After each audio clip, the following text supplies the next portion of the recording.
Boa noite, graça e paz sobre a sua vida. Tudo bem? Saudades de vocês, gente. Hoje estamos aqui com uma convidada pra lá de especial, porque olha, foi difícil trazer ela. Não, ela não tá morando em Rio Brilhante, aí complicou, mas Deus provê todas as coisas, né? Então hoje nós estamos recebendo. Gente do céu, me deu um branco. Deu um branco da Esmeralda, gente. Recebendo a Esmeralda aí, viu? Fiquei até emocionada de tanto que eu queria que ela viesse pro Mesa e Graça. Quero dizer, Esmeralda, que é um prazer te receber e glória a Deus que deu certo para você. Amém, glória a Deus. Muito obrigada. Obrigada pelo convite. Quero dizer que é um prazer receber você e eu espero que aquilo que o Senhor tem feito na sua vida, né, aquilo que você tem para testemunhar, possa tocar muitas vidas. Amém. E para começar, eu gostaria que você contasse um pouquinho quem que é a Esmeralda. Para quem aí eu conheço, né? Mas eu sei que alguém vai assistir ali e não conhece você, Sim. que você se apresentasse. Quem é a Esmeralda? Boa noite a todos, graça e paz. Eu sou a Esmeralda Areco, tenho 26 anos, sou casada com o Rafael Favalesa, minha família mora aqui em Rio Brilhante. E sou fisioterapeuta, então prego bastante movimento, sou nascida em um lar cristão, então também tenho essa vivência na fé há algum tempo e estou aí tentando viver uma vida com propósito, glorificando a Deus nos meus afazeres. E é um prazer estar aqui para falar de Jesus, falar daquilo que eu amo, falar daquilo que eu prego no meu cotidiano, que é a palavra de Deus, né? E também é a minha profissão, que é o movimento do corpo. Então é um prazer estar aqui. Vamos falar disso também, enquanto é importante a gente se movimentar, né? Enquanto é importante cuidar do tempo, né? Amém. Mas, Esmeralda, você nasceu aonde? Conta aí um pouquinho pra gente. Você sempre morou aqui em Rio Brilhante ou não? Eu sou nascida no Paraguai, minha família é toda paraguaia. Eu mudei pra cá quando eu tinha 2 anos. Então eu cresci aqui em Rio Brilhante mesmo, morei aqui minha vida toda. É sul-mato-grossense, né, gente? Só com um pezinho no Paraguai. Um pezinho no Paraguai, mas sou sul-mato-grossense. Nasci aqui, não nasci aqui, mas a minha família mora aqui agora e eu cresci aqui, tenho minha bagagem toda rio-brilhantense. Uma cidade muito abençoada. É verdade, gente. Eu amo Rio Brilhante também. E você já veio de um lar cristão ou não? Você converteu depois? Conta aí um pouquinho. Sim, eu já vim de um lar cristão, né? Meu pai se converteu, a história do meu pai é bem linda, ele se converteu, a família dele não tinha nenhum cristão, ele foi o primeiro convertido da família.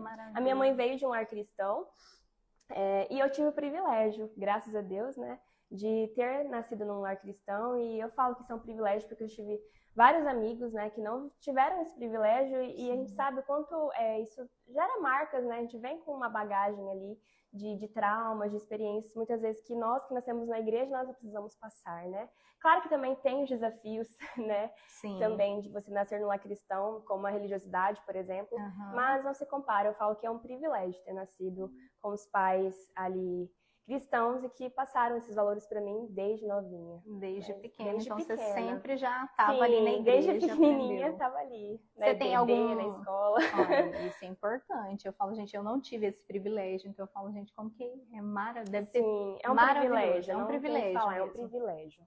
E você cresceu, então, num lar cristão. E como foi esse processo? Vamos entrar, gente, aqui na adolescência, né? Porque todo mundo fala, adolescência é um momento difícil. Eu sei, conheço o lado do não cristão, né? Sim. Que foi o meu caso, que eu vivi. Mas eu gostaria que você contasse um pouquinho como que foi crescer na igreja, vir, né? Essa parte da adolescência, como que foi o seu relacionamento com os seus pais, se você teve ou não ali uma rebeldia, como foi para você?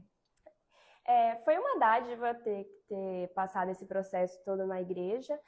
Eu falo assim que os pais é muito importante nessa fase da adolescência. Graças a Deus eu não passei por uma rebeldia, né? Sim. Igual muitos pais relatam, né? Que passam por essa fase difícil. Eu acho que também vai muito da personalidade, né? Eu sempre fui uma menina mais quietinha.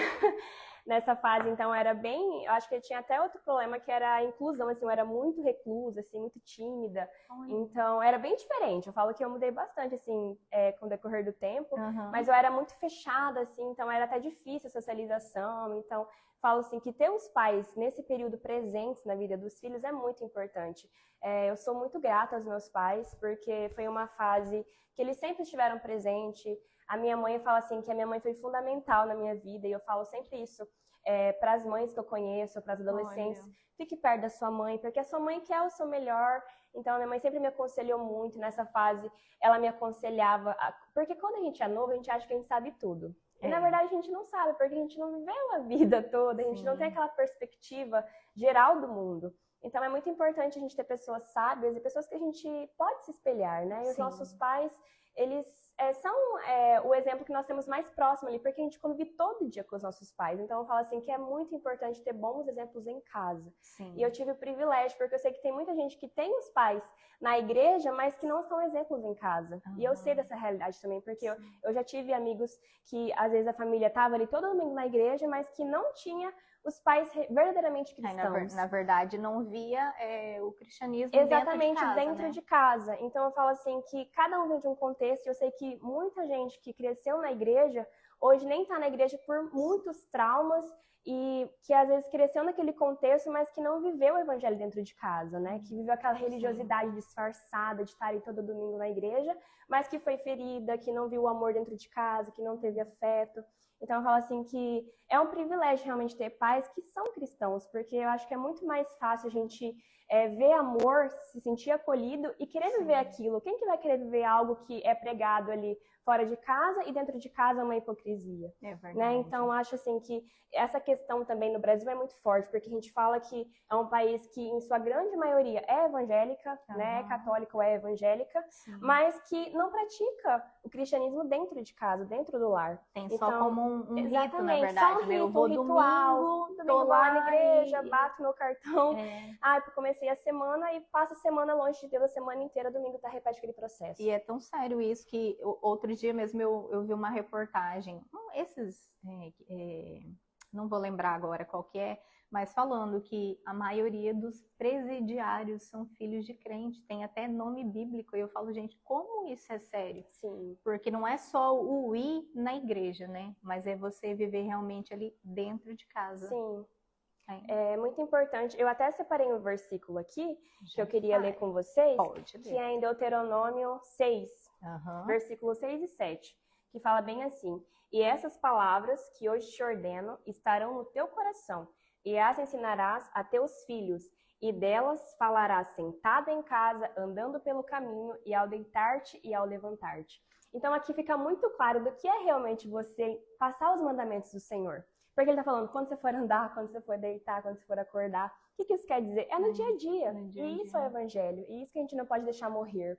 E por isso, quando você vê uma família que ela é muito forte no sentido de estar ali na rocha, firmada, é porque entendeu verdadeiramente que o evangelho é vivido dentro de casa, esse tempo de medo, de comunhão, né? Então, assim, eu falo que você tem que viver, a gente não pode ver uma religiosidade que é separada do nosso secular. Não existe a vida na escola e a vida na igreja, a vida na universidade e a vida no domingo na igreja. A nossa vida toda é para o Senhor. Então, a gente, por muito tempo, a igreja separou isso. Então, eu tenho minha vida na igreja e tenho minha vida no trabalho. Tenho minha vida na igreja e tenho minha vida na faculdade. Eu tenho meus amigos da igreja e tenho meus amigos do mundo. Então, assim, sendo que não existe isso, né? Nossa vida toda tem que ser do Senhor. E tudo que nós formos fazer tem que glorificar a Deus. Então, se eu vou ao meu trabalho é do Senhor. Eu vou testemunhar do amor do Senhor. Quer dizer que eu vou lá ficar pregando o dia inteiro? Não quer dizer isso. Mas quer dizer que eu vou... crente chato, gente, pelo amor de Deus. Não quer dizer que você vai ser inconveniente, mas quer dizer o quê? Que você vai amar aquele ambiente, que você vai suportar aquelas pessoas difíceis porque você também é difícil, que você vai, igual eu atendi, por exemplo, que você vai atender seu cliente como se você estivesse atendendo uma pessoa que você ama muito, um familiar seu, que você vai dar o seu melhor. Vou fazer um café ali, vou fazer um café como se fosse para Deus, que é o que a Bíblia fala. Tudo que você for fazer, faça como se fosse para Deus. Para o Senhor, exatamente. Né? Então, a gente precisa entender isso. E quando os pais entendem isso, é muito mais fácil de transmitir isso para os filhos. E vira uma cascata. Porque não tem como também a gente querer que o filho né? Eu falo, às Sim. vezes, muitas vezes é cobrado que o filho, né? Não, o filho tem que honrar o pai e mãe. Realmente tem que Sim, honrar é o um pai e a mãe. mandamento. Mas o filho também precisa se sentir amado, Sim. acolhido, entender também que ele vai errar. E a gente precisa ter, né? Assim como o Senhor teve a misericórdia com a Sim. gente ter também com os nossos filhos, né? Sim. Entender que eles vão errar, mas que glória a Deus que ele tem você ali para te ajudar. Eu falo, eu tô nessa fase, gente. Eu tô com dois adolescentes em casa. Então, olha, eu pego muito essa palavra aí, porque realmente eu entendo que é o amor. É o amor ao Senhor. E eu sempre falo isso porque se os pais ensinam não só os mandamentos, mas assim, o nosso amor ao Senhor vai fazer a gente cumprir os mandamentos. E por isso que o primeiro mandamento é amar o Senhor, porque as demais vai ser consequência. Então, assim, se os pais ensinam os seus filhos a amar a Deus, independente das circunstâncias, dos tempos difíceis, da imoralidade, das influências, a gente vai querer agradar o Senhor. E eu falo que a maturidade, ela vem com o tempo. Então, muitas vezes, quando eu era adolescente, quando eu era mais nova, mas eu nem entendia por que eu não estava fazendo aquilo, porque na minha cabeça não fazia sentido naquele momento. Mas eu tinha aquele temor pelo Senhor. Eu falava, eu aprendi que isso não é certo, que isso vai desagradar a Deus, que vai deixar Deus triste. E por mais que eu não entendesse naquele momento o que aquilo significava, eu tinha aquele temor de entender isso vai deixar Deus triste. E hoje eu olho para trás e falo, era por isso, Deus queria me proteger. Não era que Deus era mal, que Deus não queria que eu me divertisse, mas era uma proteção do Senhor. Então, se você entende que você tem que transmitir o amor de Deus, então você tem que ensinar seu filho a amar a Deus, não a ter medo de Deus, mas a amar a Deus. Ele vai querer agradar, porque quando a gente ama, a gente quer agradar. E a mesma coisa com os pais. Eu amo tanto meu pai e minha mãe que eu não quero deixar eles tristes, que eu não quero fazer algo para desapontar eles. E a mesma coisa com Deus. E por isso que eu falo que é tão importante, e é um privilégio você crescer no lar cristão, porque, por exemplo, se eu tenho um pai presente, um pai amoroso, vai ser muito mais fácil de eu entender a paternidade de Deus. E isso é real. Quando você tem uma família ali que não tem um pai presente, é mais difícil da pessoa entender o que é a paternidade de Deus. Porque para ela... que é esse amor, exatamente, né? Tipo... porque ela não teve aquela visão clara do que é realmente o amor paterno. Então eu falo que realmente é um privilégio. E eu sei que muitas vezes a gente acaba se sentindo injustiçado, né? Eu tenho vários amigos que falam como eu queria ter conhecido antes. Mas eu sempre dou testemunho dos meus pais. E meu pai não vem de um lar cristão. Meu pai sofreu muito. E ele deixou tudo para trás. Ele realmente teve que decidir entre a família dele e a fé dele. Ele escolheu a fé dele. Para quê? Para que os filhos dele pudessem viver o privilégio de nascer num lar cristão, de não passar por tantos traumas. Então, se você não é essa pessoa que teve o privilégio de nascer num lar cristão, que você se posicione, Deus vai te capacitar, Deus vai curar suas feridas, porque Deus é um Deus que preenche os nossos vazios, as nossas faltas. Você vai também criar uma família e filhos que vão ter o privilégio de nascer num lar cristão, de não passar por coisas que você passou. Então, assim... eu falo que é o pagar o preço, né? Para que a próxima geração desfrute de algo que a gente não pôde, né? Eu falo que eu querendo ou não, eu vivo isso, gente. Porque eu também não vim de um lar cristão. Eu não vim com toda essa bagagem, todo esse ensinamento, né? E ter a oportunidade de ensinar eles no caminho, de poder estar perto, né? De poder ser o suporte, ser o cuidado, ser o amor. Gente, isso é maravilhoso, né? E eu sempre tive essa visão, assim, de que eu falo que tudo que é de ruim precisa parar em mim. Eu tenho isso decretado na minha vida. Tudo que não deu certo até hoje, né? Tanto meu quanto do marido, eu sempre falo, vai parar aqui, não vai para frente, em nome de Jesus. Porque eu penso na próxima geração. Eu creio que eles vão a lugares onde talvez eu nem imagine chegar. Então é um privilégio mesmo conhecer Jesus e poder passar isso. Eu creio que o seu pai deve ter um coração muito grato ao Senhor, né? De poder ver você, seu irmão, hoje vivendo uma realidade que ele não pôde, né? Mas ele teve esse ele foi dispor, né? A semente ali. A minha avó já faleceu, mas faleceu no Senhor. Teve o privilégio de ver a mãe convertida. Então eu falo assim, se posicione, o Senhor vai honrar suas escolhas, não desanime. O Senhor conhece nosso coração, Ele tem um propósito para cada um e cabe a nós também fazer o melhor aquilo que está nas nossas mãos hoje, né? Então, assim, tive o privilégio de nascer no lar cristão, mas isso não me define como filha de Deus. Porque eu falo assim, que a grande dificuldade de quem nasce no lar cristão é entender que você precisa se posicionar e não é porque a fé é dos seus pais que a sua fé vai ser passada para você. A nossa salvação, ela é individual, a nossa fé, ela é individual. Não é porque meus pais são crentes que eu também sou crente, que eu também tenho a minha fé. Não, isso é uma escolha individual, né? Então, assim, eu falo até porque muitos pais acabam que os filhos não seguem a fé e muitas vezes se sentem culpados, mas, assim, muitas vezes você ensinou seu filho, né? Mas é uma escolha, só que é uma escolha individual. Teve um momento que eu tive que escolher que aquela fé também é minha, que a fé dos meus pais também é minha, que vai ser dos meus filhos, né? Eu tive que me posicionar. Com 17, 18 anos ali, eu entendi realmente que agora era a minha vida espiritual e que eu já estava madura o suficiente para alimentar a minha fé. Eu já tinha que estar ali todo dia lendo a Bíblia, orando, alimentando em oração, porque chega um momento, os pais vão ajudando, dando leite, né? Lendo a Bíblia com a gente, orando, mas chega um momento que a gente tem que se posicionar, a gente tem que amadurecer, a gente tem que crescer, né? Então, assim, é um privilégio. Só que não é também algo que é passado a fé para mim e agora também eu sou crente, não preciso fazer mais nada, sair no domingo. Não, a gente precisa entender também que é uma grande responsabilidade ter esse privilégio e honrar esse privilégio. Porque também um grande problema é a gente acabar banalizando aquele lugar. Quando a gente já nasce naquele contexto, parece que tudo se torna muito normal. E eu falo que a maior luta da minha vida dentro do lar cristão, de ter nascido na igreja, foi religiosidade. Porque assim, eu nunca me afastei da igreja, né? Na minha fase de adolescência, juventude, sempre fui muito ativa na igreja. Então, assim, foi a questão da religiosidade, né? De eu ter que cuidar meu coração para estar sempre no primeiro amor. Porque senão aquilo se torna normal. Aquilo que a gente vê todo dia acaba virando normal. E a gente acaba não dando a devida importância que ela tem. Então, não deixar esse primeiro amor, né, apagar, eu acho que é a grande dificuldade de quem nasce no lar cristão, daquilo não ser comum, né? A graça do Senhor não é comum. Então, assim, a gente manter essa chama acesa, entender que aquilo é real, que aquilo é novo todos os dias, eu acho que essa é a maior dificuldade.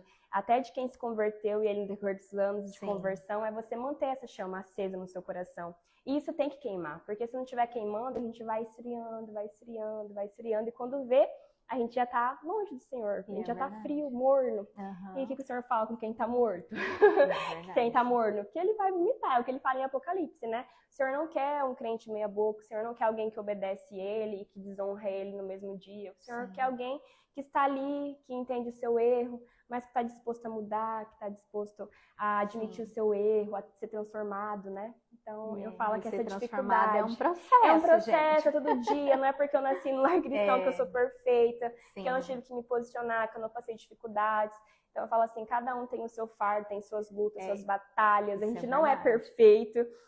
E tem essa questão do julgamento de quem é cristão, né? Então, assim, qualquer coisa a pessoa tá ali pronta pra te apontar. Mas você não é crente? Exatamente. Então, assim, aquele medo que a gente tem de desonrar a Deus e ao mesmo tempo de dar um mau testemunho. Então, acho que essa questão também... Só que teve um momento que eu entendi que não é um fardo eu ter nascido no lar cristão. Muito pelo contrário, eu tenho que honrar a Deus e não para agradar as pessoas, mas para agradar a Deus. Né? Então, não tenho que pensar em desapontar as pessoas. Não, eu tenho que pensar em não desapontar a Deus, não entristecer Deus. Sem dúvida. E glória a Deus por isso, né? Quero que você fale um pouquinho. Como você já nasceu no lar cristão, já falou um pouquinho ali da sua adolescência, né? E a fase ali do namoro, como que foi pra você? Sim.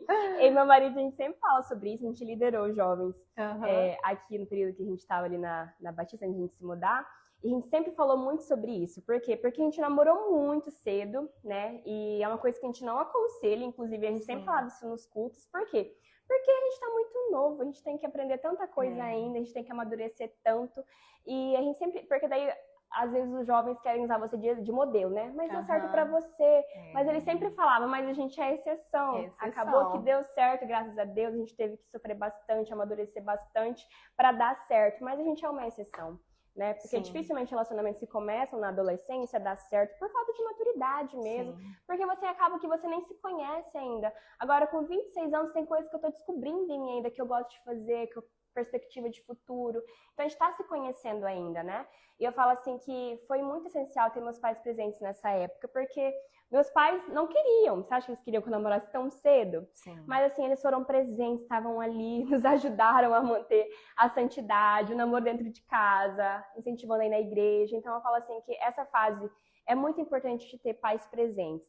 E a gente realmente ter um coração voltado para o Senhor.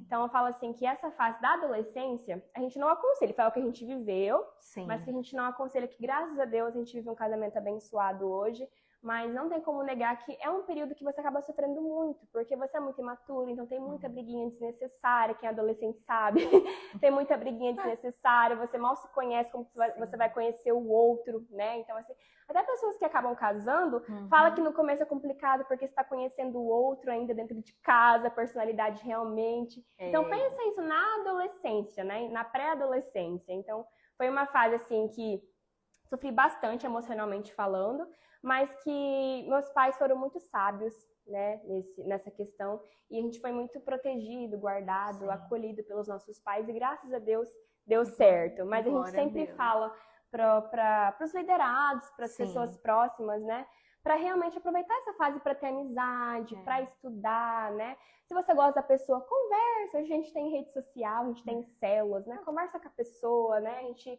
é muito apressado. Eu falo porque eu sou uma pessoa muito ansiosa, né? Então, naquela época, eu já achava que eu já sabia tudo que eu queria da minha vida, tudo que eu queria fazer, já tinha tudo planejado, sendo que a gente ainda está se descobrindo o que a gente gosta, a gente está amadurecendo, e a gente quer muito passar as coisas na frente que ainda não são, né? Então, eu falo assim, graças a Deus, Deus me deu graça, me deu uma mãe sábia e eu consegui passar por essa fase. Mas assim, eu falo, calma, tudo tem o seu tempo. Então você é adolescente, você é jovem. Aproveita, eu falo que né, realmente essa fase, e parece algo tão clichê que todo mundo fala isso, mas é verdade. Quando a gente cresce, a gente aprende. Então tenha paciência no Senhor, aproveite cada fase da sua vida.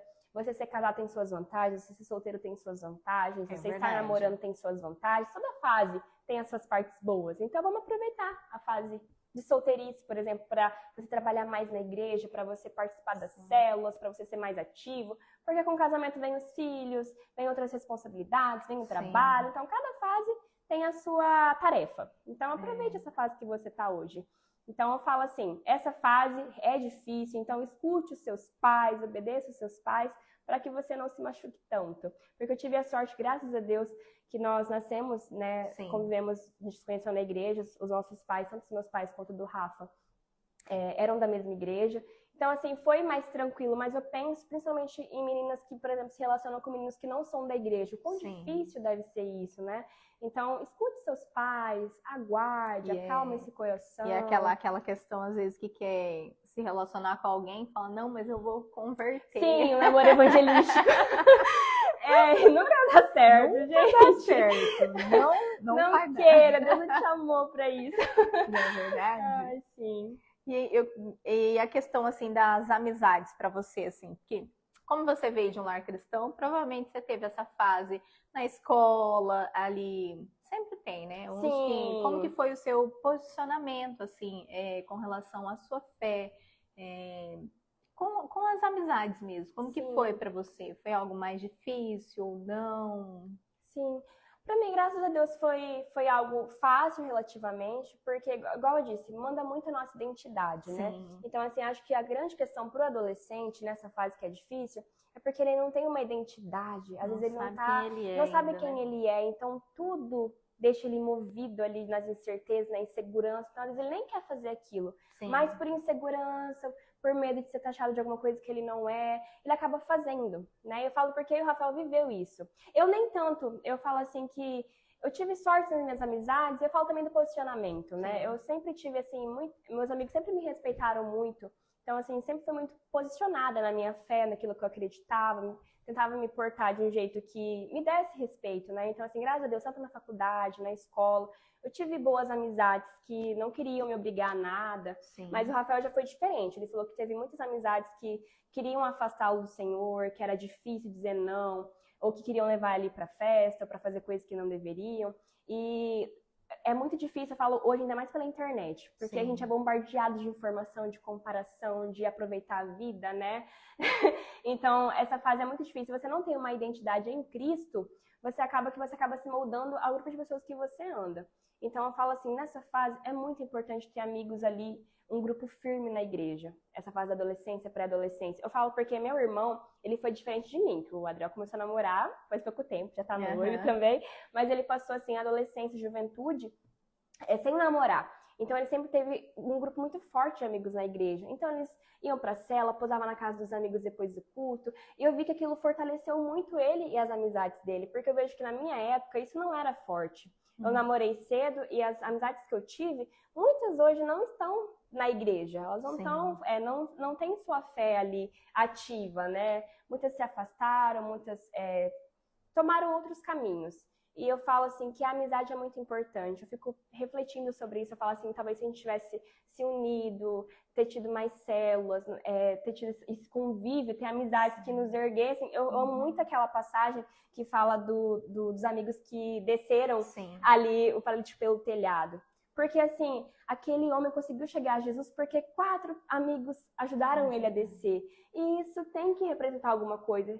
Às vezes você está fraco. A gente não é perfeito. Tem fase da nossa vida que é mais difícil de suportar, que a gente não tá bem. E ter alguém presente, algum amigo para te levantar, para te ajudar a passar por aquilo é muito importante. Principalmente na adolescência, na juventude. Ter amigos que vão te ajudar nessa fase é muito importante. Porque muitas pessoas não têm os pais nesse momento. Às vezes não têm o privilégio de ter pais que estão ali no contexto cristão, que entendem daquilo, né? Então, ter amigos que te fortaleçam, nesse momento é muito importante. Então, eu falo assim, tem amigos que você possa contar, que entendam a sua dor, as suas batalhas, que entendam os seus valores, porque vai ser muito mais fácil. Eu sempre que eu falo nesse assunto, eu lembro do meu irmão. Porque ele é uma pessoa, assim, que sempre ajudou muito, e hoje ele está à frente da juventude também, dos adolescentes, ele é a minha cunhada, e eles são muito presentes, assim, vão jogar um beat, vão tomar um tereré, estão sempre juntos, e isso fortalece. Porque é uma fase que a gente realmente tem muitas amizades, a gente quer sair, e não quer dizer que a gente não vá se misturar, não quer dizer isso. Mas é importante ter pessoas que caminham com a gente e entendem os nossos valores, né? Porque a gente acaba sendo um pouquinho daquilo que a gente convive, com as pessoas que a gente convive, não tem como falar que não. Então é muito importante você ter amigos nessa fase que vão te ajudar, principalmente se você não tem ninguém da sua casa que você possa contar, nem todo mundo tem esse privilégio. Então, você procurar amizades e ser esse amigo também. Eu falo muito disso porque, por um tempo da minha vida, eu queria muito reclamar sobre isso. Ah, mas eu não tive essa amiga que ia lá ler a Bíblia comigo, que ia me visitar para orar. Mas eu fui essa amiga, né? Então, muita gente reclama tanto, querendo que tenha alguém para juntar a galera, para orar, para fazer uma leitura, para tomar um tereré. Mas e você é essa pessoa? Muitas vezes nós precisamos nos levantar e ser essa pessoa. Falar, nossa, faz tempo que eu não vejo essa pessoa, vou lá visitar ela, tomar um tereré. Vou orar, vou ligar para essa pessoa, ver se ela tá bem, pra gente ler uma Bíblia, pra ver se ela quer desabafar. Então, seja esse amigo também, né? A gente espera tanto da outra pessoa, mas às vezes é você que tem que se levantar, né? E fazer algo que o Senhor despertou você para fazer, né? É verdade. Que às vezes a gente cobra algo que nem a gente faz. A gente não tá fazendo. Nem a gente faz. É verdade. E como que foi para você estar ali na liderança, assim, com os jovens? Estar nesse meio, assim, depois, né? Porque já tinha passado, né? A sua fase agora, né? Já tinha, Você já tinha casado? Já, a gente estava casado há uns 4 anos já. Quando a gente, Você tem quantos anos de casado já? Eu tenho 6. 6 anos de casado. A gente casou bem novinho. Eu tinha 19.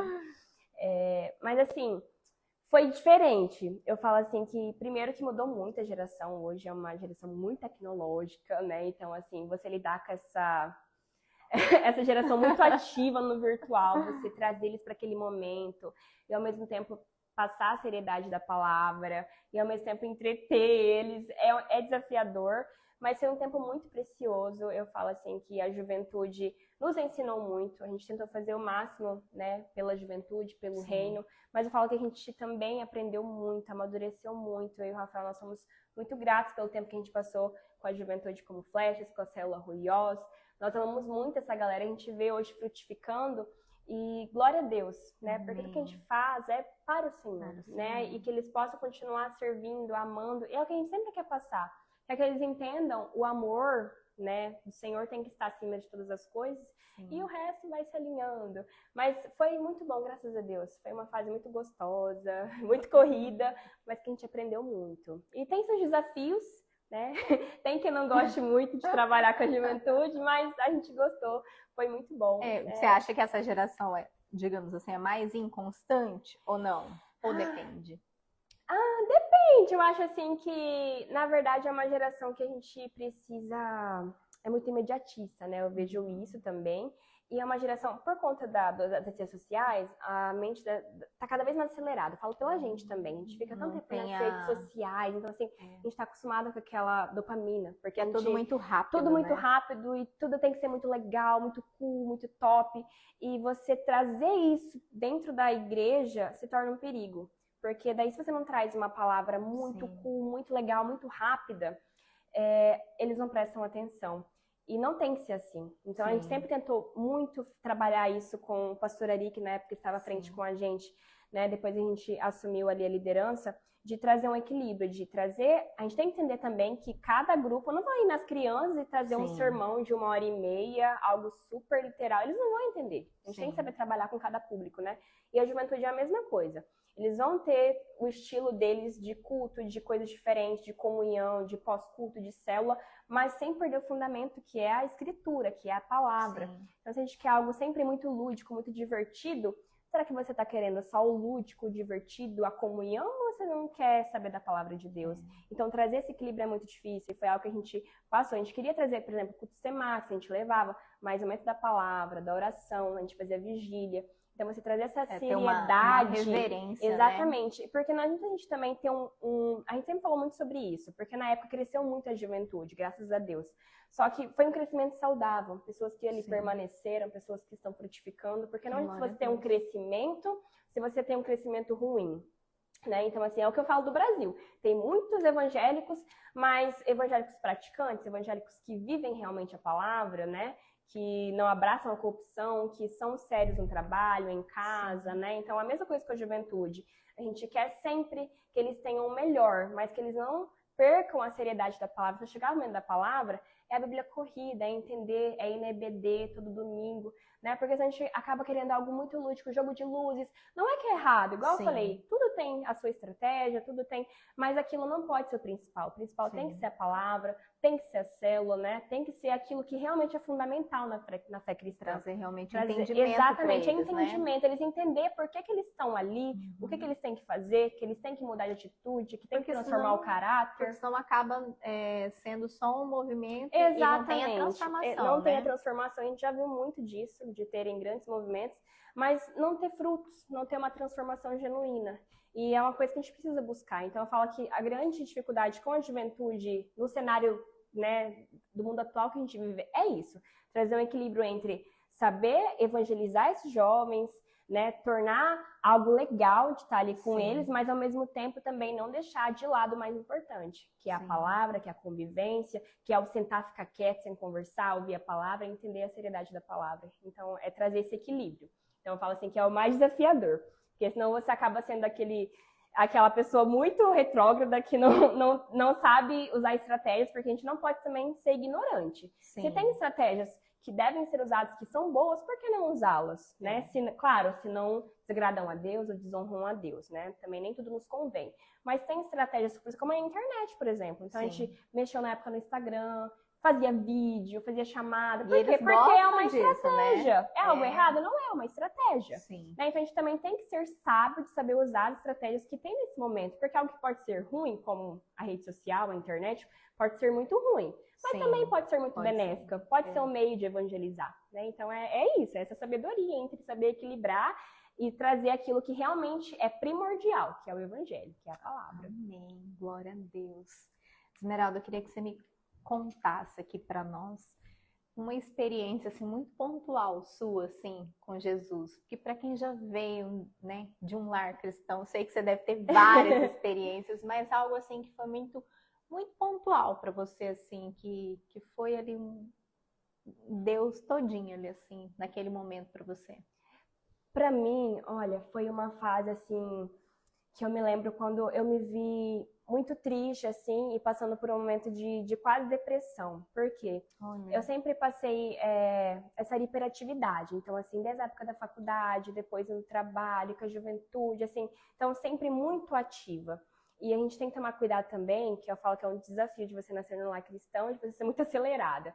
É não entrar nesse ativismo religioso, né? Então, você tá ali o tempo todo trabalhando, né? Mas você não tá descansando no Senhor. Ou também, o meu caso, você achar que você tem que ser a super poderosa sempre. E eu falo que essa foi uma questão para mim, porque eu sempre quis dar conta de tudo, não precisava de ajuda de ninguém. E entender minha fragilidade e ser vulnerável, é igual eu falo, a gente sempre quer usar uma máscara quando a gente nasce no lar cristão.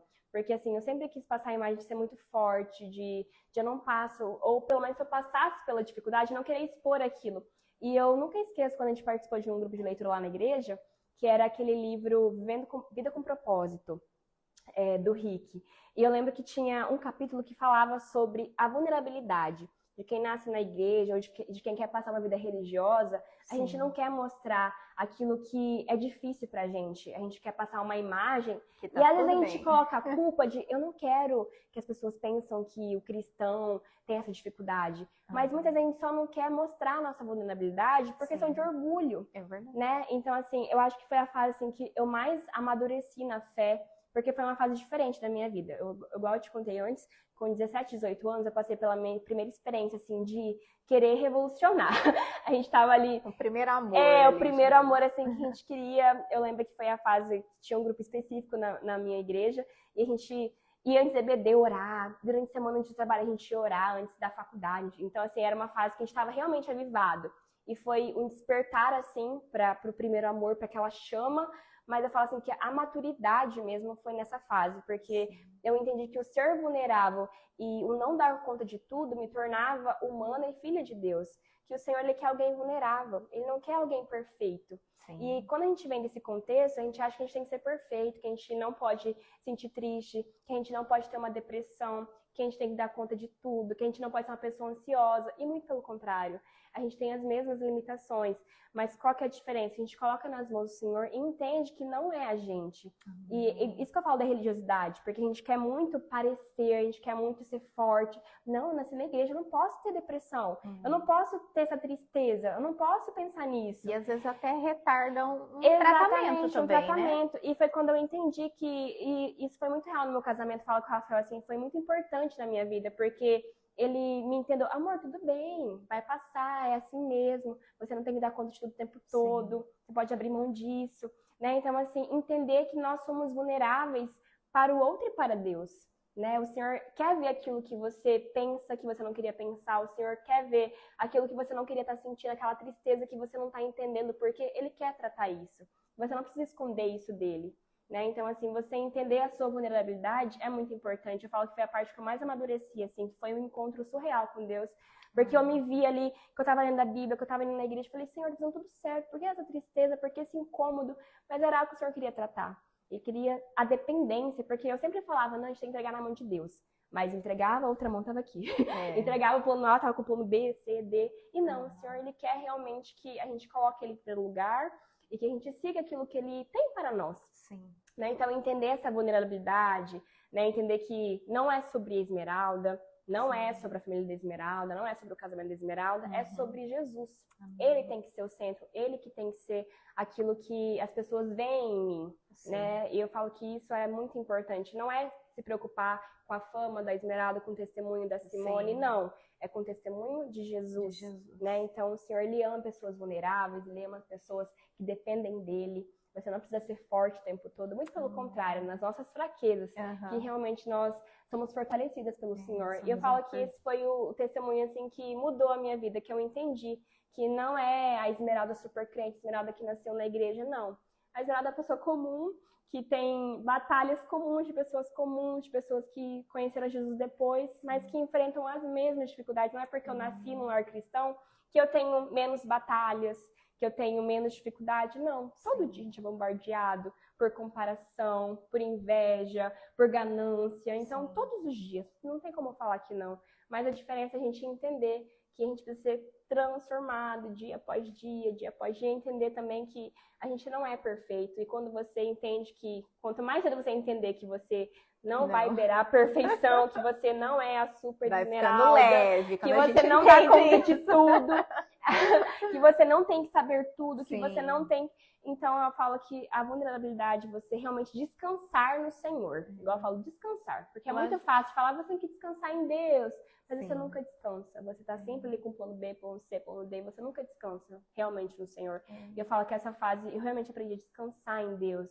independente das incertezas, das inseguranças, do cansaço, né, do trabalho, a gente entender que nós somos filhas de Deus e que Ele é o nosso Pai. Sim. E ele é o nosso sustento. Não é o meu casamento, não é o meu marido, não é meus pais.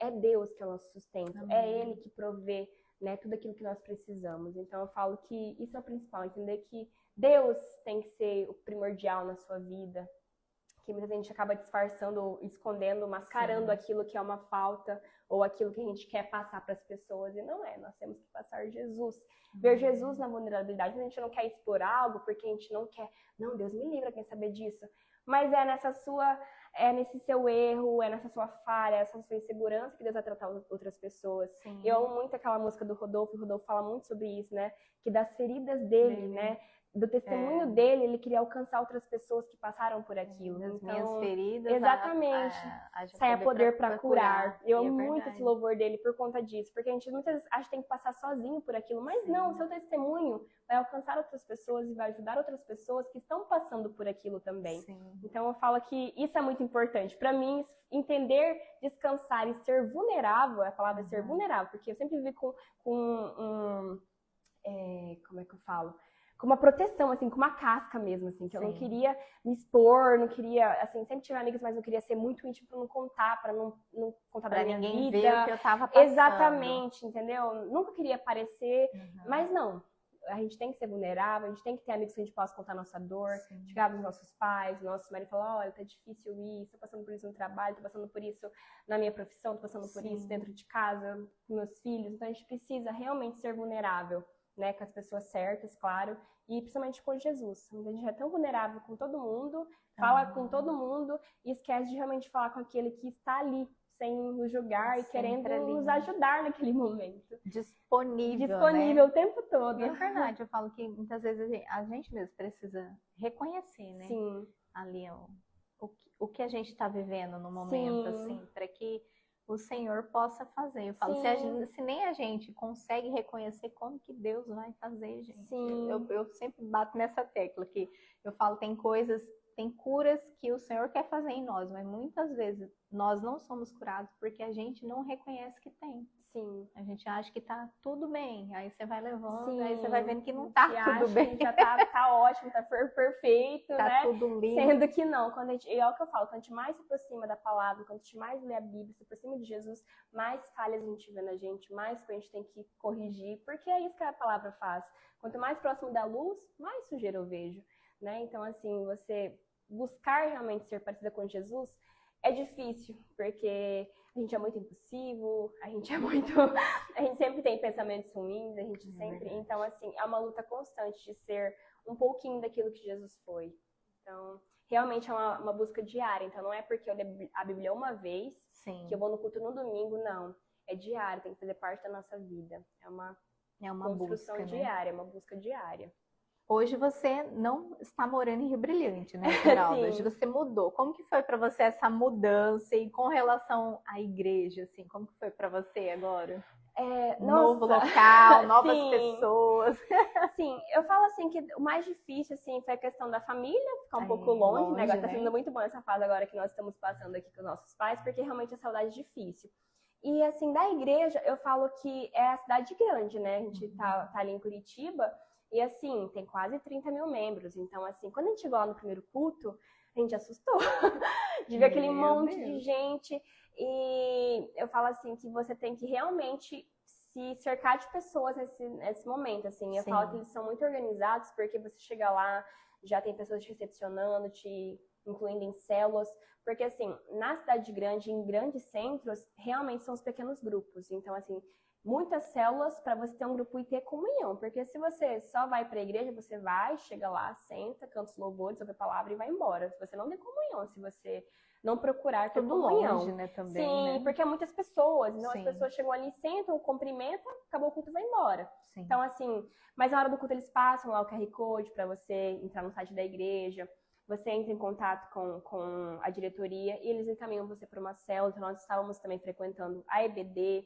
Então, assim, você participar dos pequenos grupos é muito importante. Funciona muito bem, porque realmente é uma igreja muito organizada. Mas, assim, é bem diferente do contexto de uma igreja local ali, que todo mundo se conhece, que todo mundo tá se junto. trompa na rua. Então é isso que eu falo, não é todo mundo que... Viu, gente? É um privilégio morar em Rio Brilhante. É um privilégio eu sair na igreja, eu falo assim, que o Rafael, a gente sentia falta, né? Nossa, acabar o culto, ele cumprimentar todo mundo, ou acabar a EBD e você... você conhecia todo mundo, né? Porque é como se fosse ali, né? Vai sair pra comer, tomar um tereré, Exatamente, né? Então eu falo assim que a dificuldade realmente para quem viveu a vida toda, né, com uma igreja pequena, uma igreja assim acolhedora, pequenininha, é muito diferente. Tem suas vantagens e tem seus desafios também. Então você realmente tem que querer participar para você se inscrever na célula, para você conhecer pessoas, né? Senão você acaba se recluindo ali. Não que aqui também não seja assim. Se você chegar aqui na igreja e você não falar com ninguém, também você não vai ter comunhão. Mas assim, lá é mais difícil. Isso que eu falo, você tem que querer realmente. Se a gente não for pra EBD ou não for numa célula, ninguém vai saber que a gente foi lá, né? Porque são muitas pessoas, 25 mil membros. Então, assim, você tem que querer realmente ter comunhão, procurar uma célula, se empenhar para participar da célula e daí fazer novas amizades, né? Que é o que Cristo espera, ter comunhão, ter né, amigos que vão nos ajudar, orar com você. Mas eu falo que o maior desafio é isso mesmo, é a quantidade. Assim, a quantidade de pessoas, a quantidade de pessoas é algo diferente. Mas que bênção que tá dando tudo certo, né? Graças a Deus. Esmeralda, eu gostaria que você deixasse uma palavra. Eu creio que você já preparou alguma coisa aí, você tem uma palavra. Eu gostaria que você deixasse uma palavra. Eu gostaria de ler 1 Coríntios. Deixa eu anotar aqui. Peraí.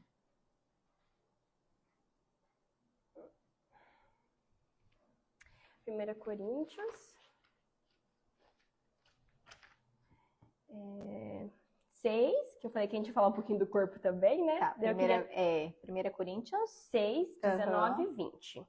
Que era a parte do corpo físico, né? Sim. Que fala bem assim: ou não sabeis que o vosso corpo é santuário do Espírito Santo, que habita em vós, o qual tendes da parte de Deus, e que não sois de vós mesmos, pois fostes comprados por preço. Por isso, glorificai a Deus no vosso corpo. Amém. Né? E a Simone tinha falado para mim falar um pouquinho também, né, sobre o cuidado com o corpo, do exercício, né? Porque acho que eu falei, eu sou fisioterapeuta, e eu tenho pregado bastante sobre isso também, sobre o movimento, sobre a gente cuidar da nossa vida como um todo, né? E por muito tempo a igreja ela negligenciou o cuidado com o corpo físico, igual o mental também. Sim. Faz pouco tempo que a igreja se atentou que o cuidado mental é importante, que ter bons profissionais, ser psicólogos, psiquiatras, cuidar dessa parte emocional é muito importante também, tanto quanto espiritual, tanto quanto corpo físico. Então entender que toda a nossa vida tem que glorificar Deus, né?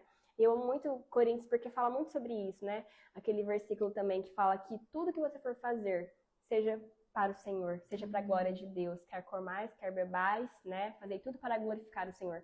E eu sempre tento levar esse versículo para minha vida, né? Então, assim, eu vou cuidar do meu corpo para glorificar a Deus. Porque se Deus me deu esse corpo, tem um propósito. É para eu servir a Ele, é para honrar Ele, é para cuidar da minha família. E às vezes, como está a nossa saúde, né, gente? Exatamente. Como que a gente vai evangelizar se a gente não está ajudando? É uma cascata. Se a nossa mente não está bem, como que a gente vai cuidar de pessoas? Se o nosso corpo não está bem, como que nós vamos cuidar de pessoas?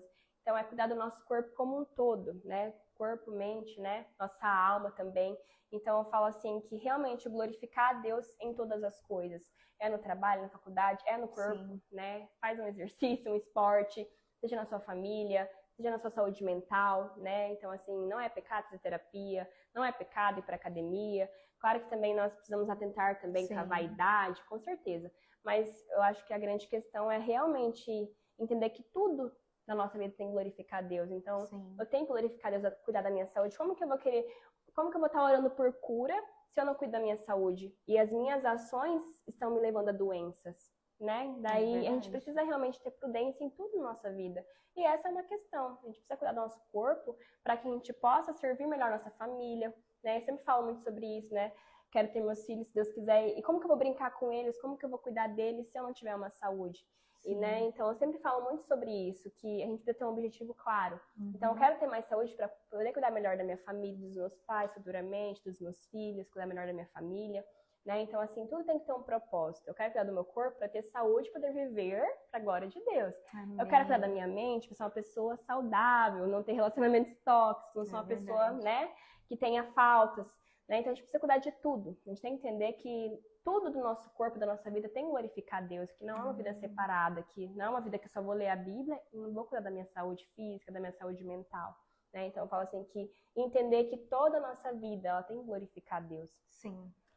Maravilhoso, isso é verdade, gente. Eu falo, e você falando sobre a questão realmente, a igreja eu vejo que de uns anos, né, pra cá, tem se atentado muito a isso, né? Muito. Porque antes você não podia, você tem uma depressão, uma ansiedade, Sim, não. falta de Deus, Falta né? de A gente Deus. viveu muito isso. Eu e falo não que é. eu ouvia muito isso quando eu era criança, né? Do contexto que, como eu nasci no lar cristão, vejo que Sim. houve uma mudança muito brusca, assim, na mesmo igreja. assim ainda há uma resistência, Sim, ainda né? há uma resistência, porque agora as pessoas já entendem a importância, mas não mudam os hábitos, né? E eu falo que isso é muito difícil, porque realmente mudança de hábito não é fácil. Tem que ter um querer, Sim. realmente, gente. Aqui não o é fácil. versículo, deixa eu ler para vocês. Pode Esse ler. é o versículo que eu queria deixar. Sim. É 1 Coríntios, capítulo 10, versículo 31. Portanto, seja comendo, seja bebendo, seja fazendo qualquer outra coisa, fazer tudo para a glória de Deus. Aleluia. Então, tudo na nossa vida, nosso relacionamento, nossos amigos, nossa saúde física, emocional, tudo tem que ser para a glória de Deus. A gente precisa entender o quanto antes que não existe vida separada, não existe uma vida para Deus e uma vida para mim. Não, tudo na nossa vida tem que glorificar Deus, seja nas minhas escolhas diárias, no meu trabalho, com meu marido, com os meus filhos, com os meus amigos, tudo tem que glorificar Deus. Amém, glória a Deus por isso. Esmeralda, eu quero te agradecer, né, por você compartilhar um pouco da sua história, daquilo que Jesus tem feito. Quero dizer que é um prazer te receber. Muito obrigada por você se dispor. Espero que muitos jovens possam ouvir, né, o seu testemunho e se espelhar em você. Amém. Né, porque vale a pena esperar no Senhor. Vale a pena. E que Deus abençoe você, que o seu retorno seja maravilhoso, que você construa tudo aquilo que você tem sonhado e almejado nesse tempo, né, em outra cidade. Mas que o Senhor te abençoe e te guarde. Amém. Quero te agradecer. Eu agradeço por compartilhar. Que Deus continue te abençoando, te usando, Amém. né? Eu falo que assim, é muito lindo ver esses trabalhos, mas dá trabalho, a gente tem que, né, mover nossa rotina e que Deus continue te dando graça, força, sabedoria para que você possa continuar, porque isso é um investimento para o reino, para que pessoas, né, possam ser alcançadas pelas redes sociais, né? Que Deus continue te usando, venha trazendo testemunho de Jesus, te abençoando, sua família, seu lar. Amém. Obrigada. Em nome de Jesus, convite. eu sempre falo assim que o propósito do Mês de Graça realmente é levar testemunho, né? Levar aquilo que Jesus faz.